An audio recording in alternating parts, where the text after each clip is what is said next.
자, 오늘은 현대소설 4번 해방 전후입니다. 해방 전후의 작가 이름을 한번 확인해 봅시다.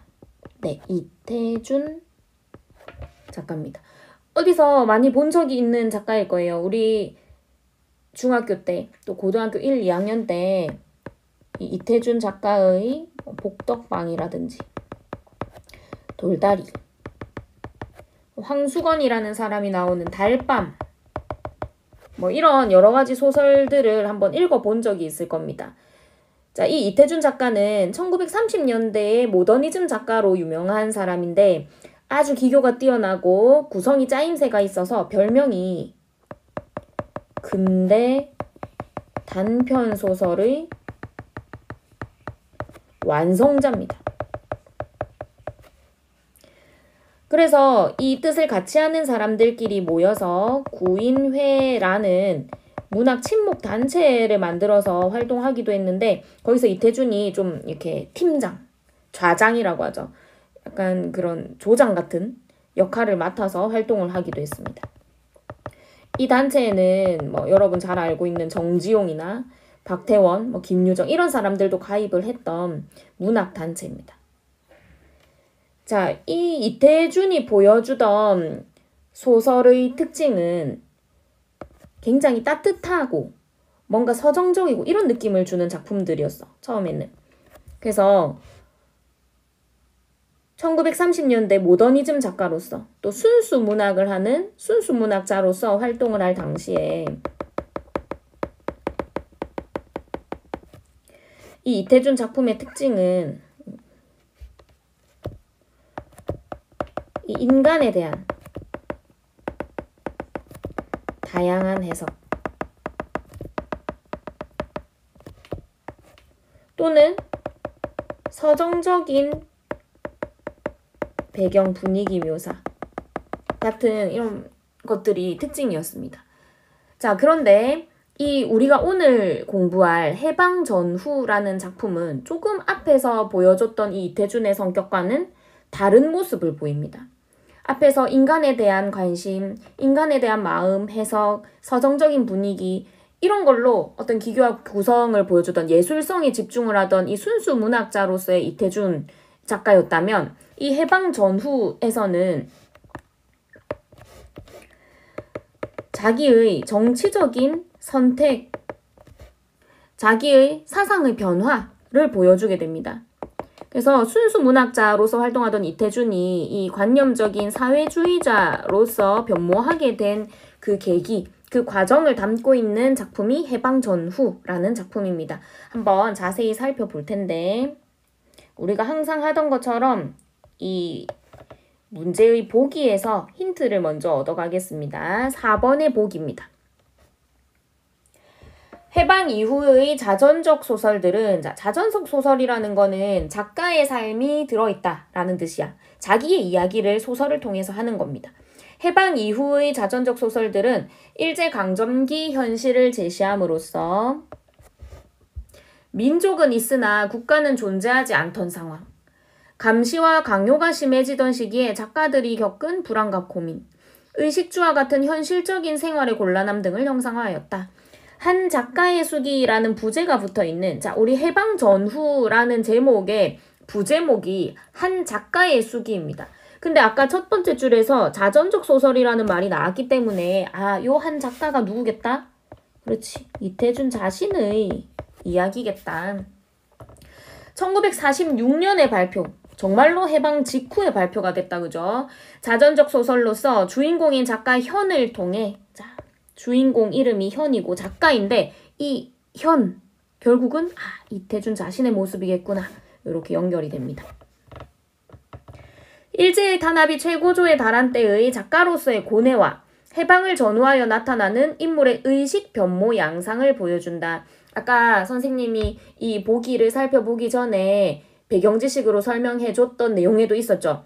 이 작가가 순수 문학자, 예술성을 주로 얘기하던 그 문학관에서 이 작품을 이후로 관념적인 자기의 정치적인 성향을 이야기하는 사회주의자로서의 활동을 하게 되었다 했는데 어떤 변모가 있는지 한번 살펴봅시다. 특히 해방 전의 상황을 서술한 부분에는 일제강점기 말의 포갑 아래 우리 민족이 처한 현실이 잘 드러나 있으며 행동과 결심의 선택폭이 좁은 상황을 마주한 지식인의 내면 의식이 중점적으로 드러난다. 우리 지문에는 주로 해방 전의 모습이 들어있습니다. 그러면 우리가 살펴볼 것이 이때 우리 민족이 처했던 현실, 그리고 이 상황에서의 지식인의 내면 의식을 살펴봐야 된다. 그죠? 자, 지문으로 한번 들어가 봅시다. 현은 아까 우리 자전적 소설이라고 했기 때문에 이태준 작가 자신의 모습이구나 라고 생각할 수 있습니다. 현은 집을 팔지는 않았다. 구라파 유럽에서 제2전선이 아직 전개되지 않았고 태평양에서는 일본군이 아직 라바울 지명입니다. 라바울을 지킨다고는 하나 멀어야 2, 3년이겠지. 이때 당시의 시대상을 이야기하는 부분이네요. 심산으로 집을 최대 한도로 잡혀만 가지고 서울을 떠난 것이다. 그곳 공의를 아는 것이 의사입니다. 그곳에 이렇게 국가의 임무를 받아서 파견된 의사, 아는 것이 반년, 2년으로 강원도 어느 산읍이었다. 자, 공간적 배경이 강원도야. 현이 서울을 떠나서 강원도 산골에 오게 된 그 배경을 이야기하는 부분입니다. 철도에서 80리를 버스로 들어오는 곳이요. 아주 산골이네. 예전엔 현감이 있던 곳이나 지금은 면소와 주재소뿐의 한적한 구읍이다. 어느 시골서나 공의는 관리들과 무관하니 가까우니 무엇보다 그 덕으로 잠시 징용이나 면할까 하며 자, 이 작가 현이 서울을 떠나서 강원도 산읍까지 오게 된 이유를 한번 살펴봅시다. 일단은 징용을 면하려고. 번호를 한번 달아볼게요. 여러 개가 있는 것 같으니까. 다음으로 잡곡의 소산지인이 식량 해결을 위해서 의식주 문제가 있었다는 거지. 그러고는 가까이 임진강 상류가 있어 낚시질로 세월을 기다릴 수 있음. 자, 낚시나 조금 하면서 이 시끄러운 곳을 피해서 광복이 오는 그날을 기다릴 수 있지 않을까. 요런 이유들로 강원도 산읍을 선택하게 되었다. 그러나 와서 실정에 부딪혀보니 이 세 가지는 하나도 탐탁한 것은 아니었다. 자기 생각대로 안 되었단 겁니다.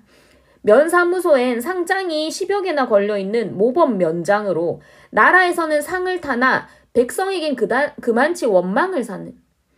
사실 이때의 시대적 배경 일제강점기라는 걸 생각해보면 면사무소에 막 상장을 걸어놨다는 거는 일본에 그만큼 충성을 하고 있던 사람이라는 거지. 그러니까 백성들한테는 그냥 일반 시민들한테는 원망을 살 수밖에 없던 모범면장이라는 이름이 붙어있지만 사실은 그렇게 좋은 인물은 아닌 거다. 그죠? 이 면장이라고 예외일 리 없어 성미가 강직해 바른말을 잘 쏘는 공의. 내가 지금 나 현이 친한 사람은 공인데 내가 덕을 보려면 이 면장이랑 좀 관계가 있어야 되는데 이미 공의와 면장이 별로 사이가 좋지 않습니다. 그러면은 아까 자기가 생각했던 여러 이유들이 별로 충족이 안 될 수 있는 거지. 공의는 6개월이나 장기간 강습으로 인해 서울을 가버리고 말았으니 징용 면할 길이 보장되지 못했고 자, 일단 아까 우리 강원도에 왔던 이유 첫 번째는 탈락됐습니다. 그 외에 아는 사람이라고는 공의의 소개로 처음 지면 알게 된 향교 직원으로 있는 분인데 1년에 단 2번 춘추 재앙 때나 고을 사람들의 기억에서 살아나는 김직원. 우리 직원이라는 호칭은 향교의 일을 하는 사람, 향교에서 어떤 일을 맡아 하는 사람을 직원이라고 호칭을 붙입니다. 김직원님으로는 친군의 양식은커녕 자기 식구 때문에도 손이 흰, 현실적으로는 현이나 마찬가지의 아직도 상투가 있는 구식 노인인 선비였다. 아주 옛날식 사고방식을 가지고 있는 김직원하고만 이게 친분을 쌓으면서 살고 있다라는 이야기입니다. 그러면 지금 이 A 부분에 대한 문제를 바로 한번 확인해 보겠습니다. 1번이네요. 1번에 A. 1번에 1번. A는 인물들 간의 갈등 상황이 세부적으로 진술된 건 없었고 아까 공의와 면장이 별로 사이가 좋지 않았다 정도로 그냥 부분적인 서술 정도만 있습니다. 그죠? 그리고 특정 인물에 대한 서술자의 반감이 그다지 드러나지도 않습니다. 아주 억지로 찾자면 그 면장에 대해서 백성들의 뭐 마음을 얻지 못하고 있다. 뭐 이 정도라고만 얘기를 했지 사실 뭐 그렇게 드러나진 않습니다. 2번 A는 상황에 따라 다르게 나타나는 중심인물의 구체적 행동 나와 있지 않습니다. 반전도 암시되어 있지 않습니다. 자, 3번 A는 대립관계에 있는 인물들 간의 과거와 현재 대비 없습니다. 4번 중심인물의 처지와 관련한 중심인물이 현이죠. 현과 관련한 인물들의 특성, 면장, 공의, 김직원 특성이 언급되어 있습니다. 5번 희화화가 뭐더라? 우스꽝스럽게 나타내는 거. 근데 여기에 희화화 하나도 나오지 않았습니다. 그럼 지금 이미 사실은 좀 걸러진 것 같아. 근데 확실하게 하기 위해서 우리 B 읽고 마저 보겠습니다.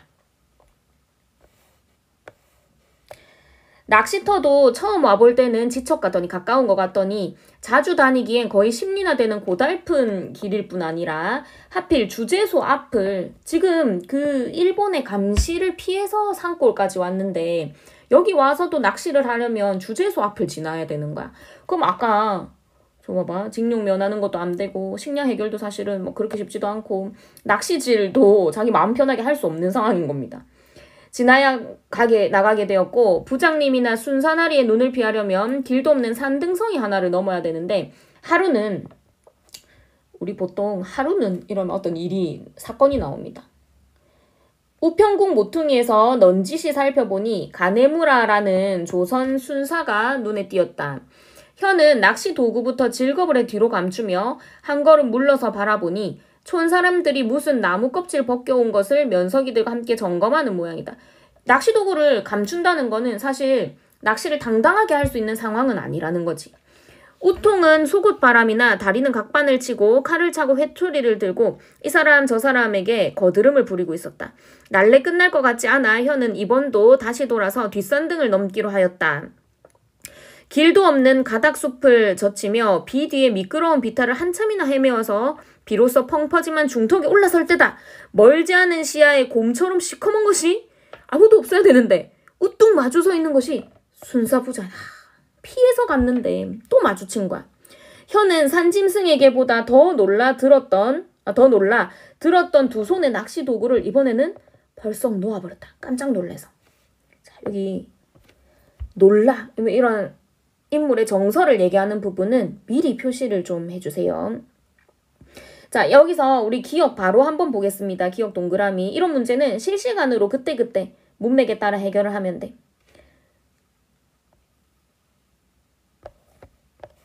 자, 이번에 1번입니다. 놀란 마음을 가라앉힌 후 다른 인물을 관찰하는 행동이다.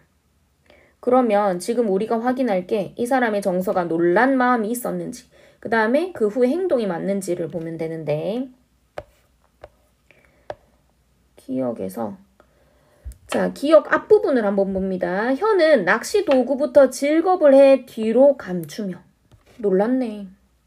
그리고 바라보니 관찰하는 거죠. 관찰해봤더니 촌 사람들이 어쩌고저쩌고 하고 있었다. 자, 맞는 설명입니다. 당신 어데가오? 현의 눈에 부장은 눈까지 부릅뜨는 것으로 보였다. 네, 바람 좀 쏘이러요. 여기서도 니은을 한번 바로 보겠습니다. 이번에 2번. 상대방에게 나무람을 듣는 상황에 놓을까봐 겁을 먹은 데서 오는 반응이다. 그치?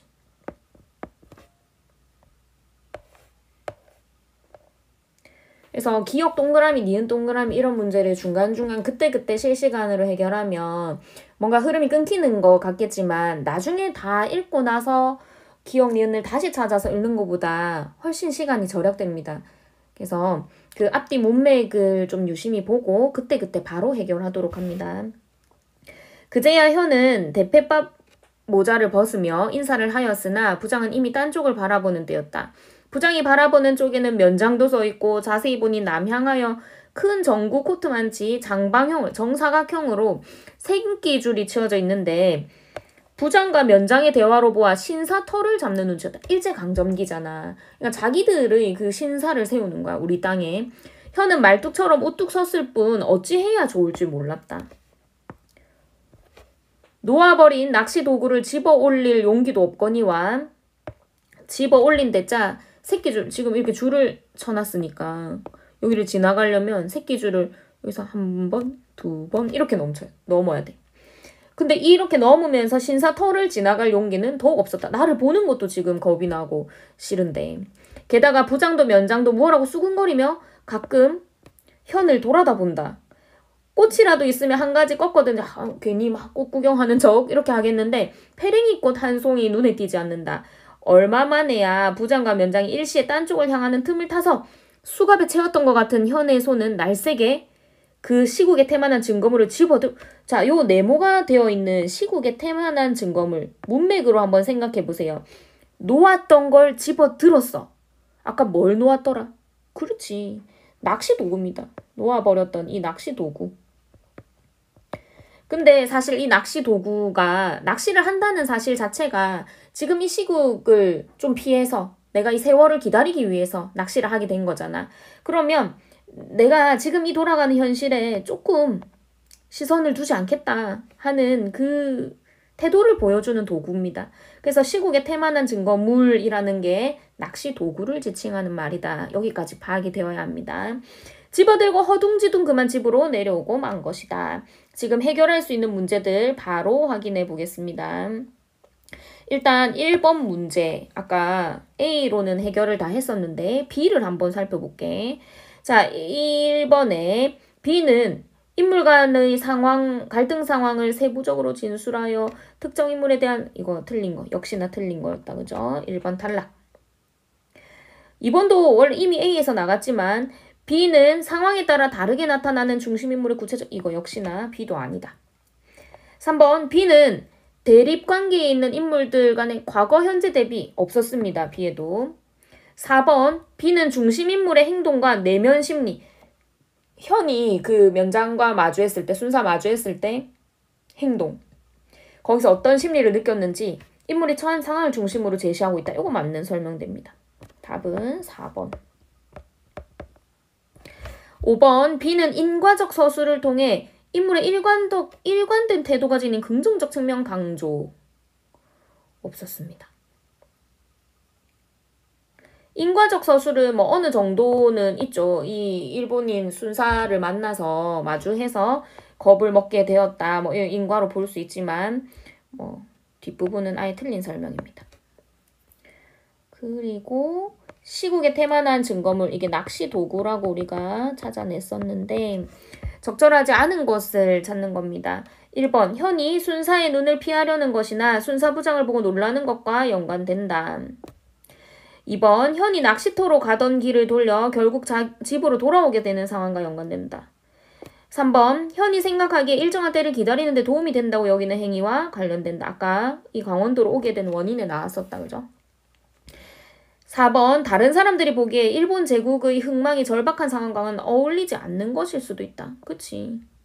그래서 보고 놀랐던 겁니다. 순사부장을 보고 놀랐던 게, 아니 당신은 그 이름난 작가면서 이 우리 일본 제국의 흥망에 흥하는 것에 도움을 주지 않고 이 낚시나 하고 있을 때요, 뭐 이런 얘기를 들을 수 있단 말이야. 5번 김직원으로부터 시국과 관련된 뼈아픈 충고를 듣게 되는 직접적, 우리가 아직 뒷부분에서 이 김직원과의 이야기가 자세하게 나오지 않아서 조금 더 확인해 봐야겠지만 아직까지 읽었을 때는 이 김직원에게 이것 때문에 충고를 듣게 되는 이유는 없었습니다. 그지? 나중에 한번 다시 확인해 보겠습니다. 일단 답은 5번입니다.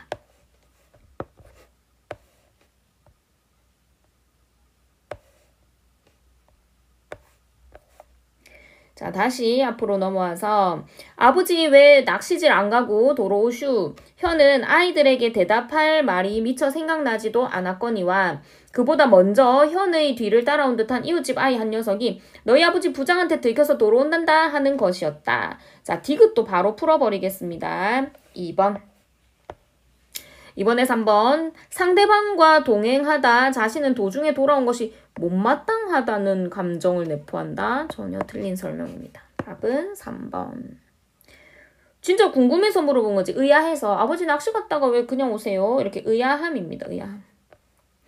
낚시질을 못 가는 날은 현은 책을 보거나 그렇지 않으면 김직원을 찾아갔고 김직원도 현이 강에 나가지 않았음직한 날은 을에 찾아왔다. 상종한다기보다 모시어 볼수록 깨끗한 노인이요. 자, 김직원에 대한 이 현의 평가를 한번 보세요. 볼수록 깨끗한 노인이요. 이 고을에선 엄연히 존경을 받아야 할 유일한 인격자요. 지사였다. 현은 가끔 기인여. 자, 요 각주를 한번 보세요. 인품이 옷과 같이 맑고 깨끗한 사람이래. 얼마나 큰 칭찬이야. 옷과 같은 사람이요. 이런 일을 가리킴이라 느꼈다. 기민년 3.1운동 때 감옥살이로 서울에 끌려왔었을 뿐 조선이 망한 이후 한 번도 자의로는 총독부가 생긴 서울에는 오기를 피하니다. 창식임 일본식으로 이름을 바꾸는 것을 안 하고 견디는 것은 물론 감옥에서 나오는 날부터 다시 상투요 가셨 아주 옛날식 사고방식을 가지고 있는 사람인 거야. 자, 근데 여기서 배경으로 또 하나 알고 있으면 좋은 게 이태준 작가는 상고주의로 유명합니다. 옛것을 숭상하는 주의. 그래서 사실은 이 자전적 소설에 나오는 요런 상고주의, 옛것을 숭상하는 인물들을 통해서 자기의 또 다른 모습, 이태준 작가의 또 다른 모습을 보여주기도 합니다. 그래서인지 지금 이 부분에서 이 김직원에 대한 평가도 굉장히 긍정적이죠. 현과는 워낙 수십 년 연장인데다 현이 한문이 붙여 그분이 지은 시를 알지 못하고 그분이 신문학에 무관심하여 현대문학을 논담하지 못하는 것엔 서로 유감일 뿐 관심 분야가 조금 다르다는 거야 서로. 불행한 족속으로서의 억천 암흑 속에 일루의 광명을 자 이게 무슨 말일까? 우리가 관심사는 조금 다르지만 공통점이 있다는 거야. 불행한 족속. 시대적 배경이 언제지? 일제강점기에 이 불행한, 이 불쌍한 민족들. 그들로서 광명을 향해, 자, 이 광명, 한 줄기 빛이 뭐겠습니까? 일제강점기. 그렇지, 광복 해방이야. 해방을 향해 남몰래 더듬는 그 간곡한 심정, 해방에 대한 욕망, 소망, 그것만은 말하지 않아도 서로 굳게 잡히고도 남아 한두 번의 만남으로 서로 간담을 비추는 사이를 우리가 한자성어로 간담상조라고 합니다. 간과 쓸개를 꺼내 보여줄 수 있을 정도의 아주 절친한 사이를 간담상조라고 해. 뿅. 하루 저녁은 주름 잡히었으나 정체 돋는 두 눈에 눈물이 마르지 않은 채 찾아왔다. 자, 김직원이 눈물을 흘리며 왔습니다. 현은 아끼는 촛불을 켜고 맞았다. 내 오늘 다 큰 조카 자식을 행길에서 매질을 했소. 자, 어떤 사건이 하나 있죠. 김직원은 그저 손이 부들부들 떨며 있었다. 조카 하나가 면서기로 다니는데 그의 매부라는 거는 자기 여자 형제, 누나의 남편입니다. 즉 이분의 김직원의 조카 사위 되는 청년이 일본으로 징용당해 가던 도중에 도망해왔다. 그러니까 이 조카하고 이 청년은 서로 매부와 처남 사이인 거야. 몸을 피해 처가에 온 것을 이곳 면장이 알고 그 처남더러 잡아오라 했다. 이 조카가 처남이죠. 처남 보고 저 매부를 잡아오라고 한 거야. 가족을 잡아오라고 한 거야. 이 기밀을 안 매부 청년은 산으로 뛰어 올라갔다. 처남 청년은 경방단은 치안단체입니다. 응원을 얻어 산을 에워싸고 토끼 잡듯 붙들어다 주제소로 넘겼다는 것이다. 가족도 없다는 거야. 이 친일 앞에.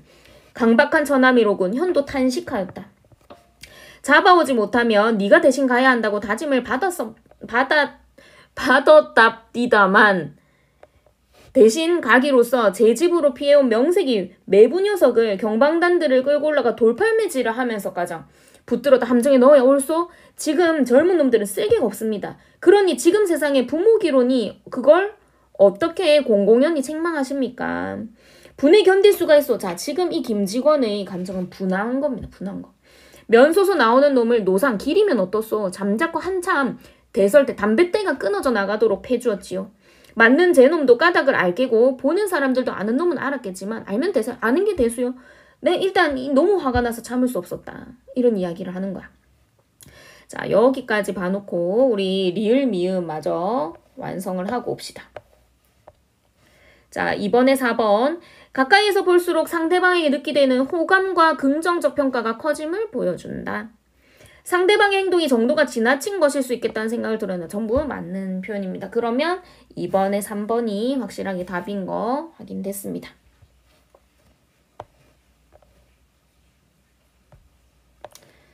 자, 다음 부분. 이날은 현도 우울한 일이 있었다. 서울 문인보국회에서, 자, 단체 이름인데 뒤에 각주를 한번 확인해 봅시다. 문인보국회, 보국, 나라의 은혜를 갚는다. 뭔가 느낌이 오잖아.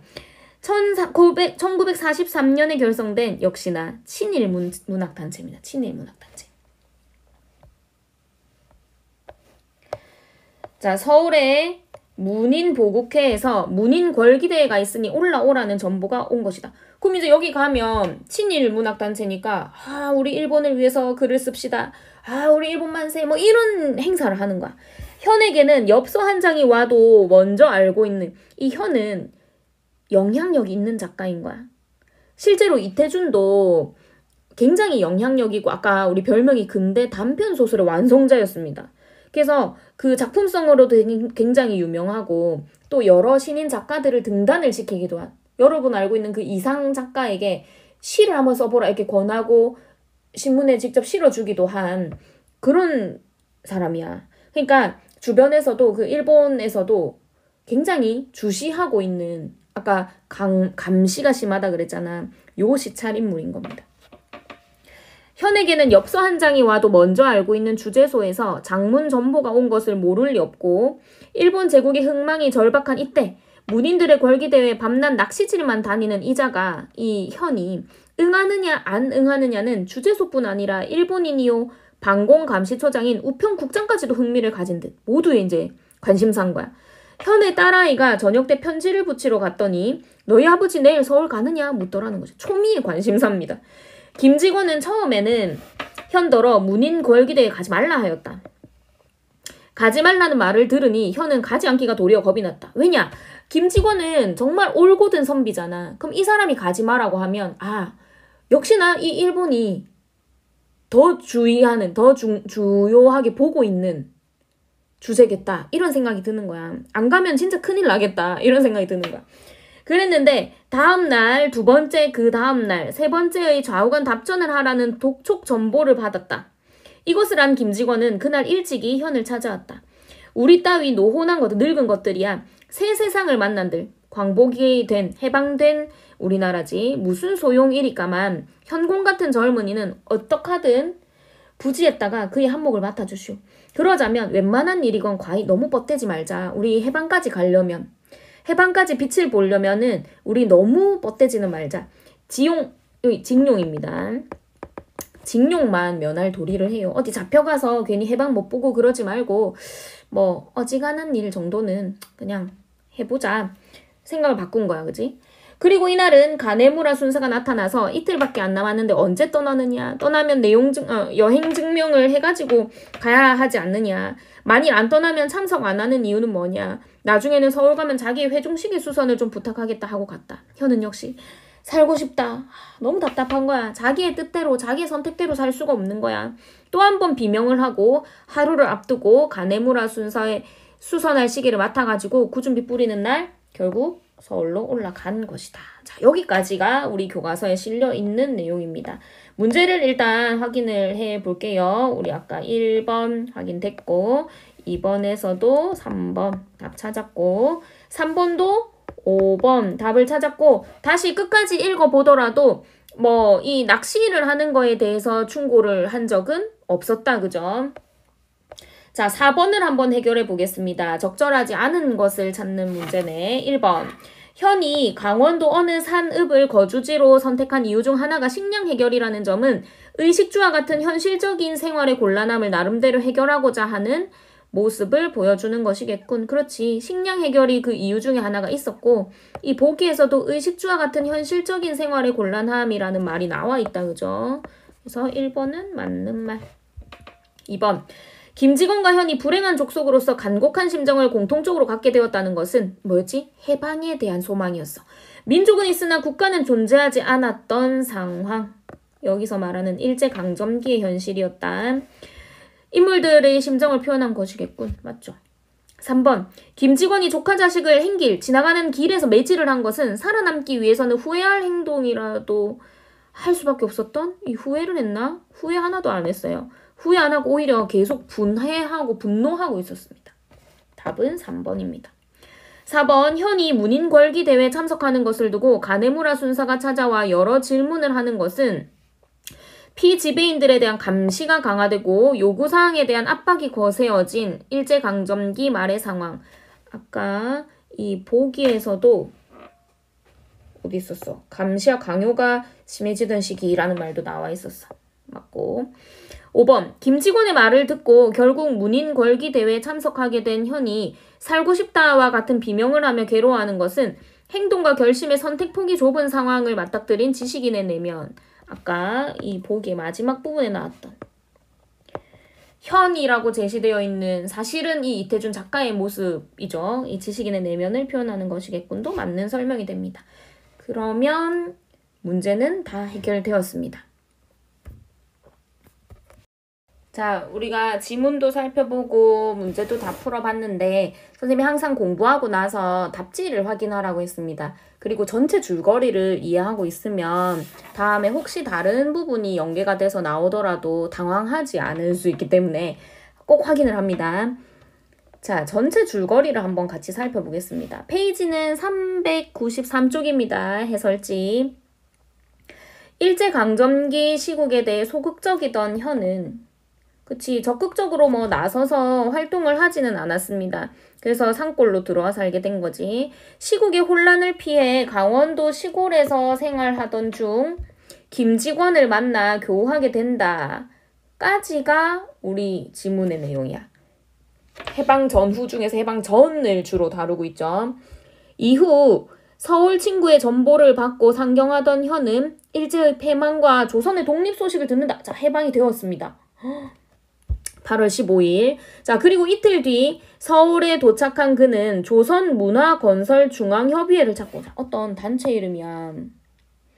그들의 선언문을 읽은 뒤 발기인으로 서명을 한다. 현은 신탁 통치, 그러니까 소련과 미국이 우리나라를 맡아서 통치한다는 그 신탁 통치에 대한 찬반 논쟁으로 혼란스러운 현실 속에서 우리가 사실 막 일제강점기 아래에서 해방을 외치고 결국 광복을 했지만 광복을 했다고 해서 바로 우리가 자주적으로 독립적으로 안정된 생활을 할 수 있었던 건 아닙니다. 그지? 해방 이후에도 한동안 계속 혼란이 계속되었단 말이야. 현은 신탁 통치에 대한 찬반 논쟁으로 혼란스러운 현실 속에서 자신의 정치적 기준으로 정세를 판단하고, 자, 이 사람 처음에는 그럴 생각이 없었지만 이 정세를 알고 보니 또 돌아가는 상황을 생각해 보니 아, 이 조직의 지도자가 되어야겠다. 이 조직의 일들이 어느 정도 좀 일리가 있다라고 생각을 한 거야. 이 단체는 좌익단체입니다. 이후 서울에서 다시 만나게 된 김직원과 대화를 나눈 현은, 자, 그런데 김직원은 이 현의 활동에 대해서 좀 안 좋게 생각을 하는 거야.